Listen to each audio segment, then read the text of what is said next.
Hello guys, welcome back to my YouTube and Facebook. তো যারা YouTube channel দেখছেন অবশ্যই সাবস্ক্রাইব করবেন এবং সাবস্ক্রাইব করে পাশে থাকবেন। তো মূলত যারা সবাইকে ঈদ মুবারক আর কি। তো কথা শুরুতেই বলি ঈদ মুবারক, কারণ যেহেতু কালকে ঈদ। আর দুর্ভাগ্যের কথা হলো আমি যদি ঈদ কাটাতে পারলাম না দেশের বাড়িতে, তো ঢাকা শহরের মধ্যে পড়ে গেলাম। তো এই ঢাকা শহরের মধ্যে এই বাড়িটার মধ্যে শুধু আমি খালি আছি, আমি ছাড়া কেউ নাই, অর্থাৎ আমি এই বাড়ির মধ্যে আছি। তো দেখেন প্রতিটা মানুষই, এই যে দেখেন প্রতিটা মানুষই কিন্তু দেশের বাড়িতে গেছে, শুধু আমি যেতে পারিনি।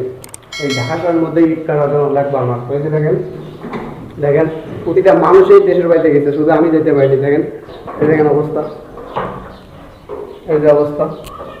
তো আপনারা সবাই দোয়া করবেন যাতে আমি কোরবানি ঈদে আমার দেশের বাড়িতে যাইতে পারি। তো যেহেতু এই রোজার ঈদে আমি দেশের বাড়িতে যাইতে পারলাম না, তো অবশ্যই দোয়া করবেন। আর আমিও দোয়া করি যারা দেশের বাড়িতে গেছেন শরীর ছিল ভালোভাবে পৌঁছেছেন, আবার জন্য আবার ঢাকা শহরের মধ্যে ভালোভাবে আসতে পারেন। তো সবাই সবার জন্য দোয়া করবেন, আর সবাই সবার জন্য বিশেষ করে দোয়া করবেন। আর যারা চাকরি করেন তারা একদিন আগে আসার চেষ্টা করবেন, যাতে ঢাকা শহরের মধ্যে এসে একটা দিন রেস্ট নিতে পারেন। তো রেস্ট নিয়ে যারা চাকরিতে যেতে পারেন।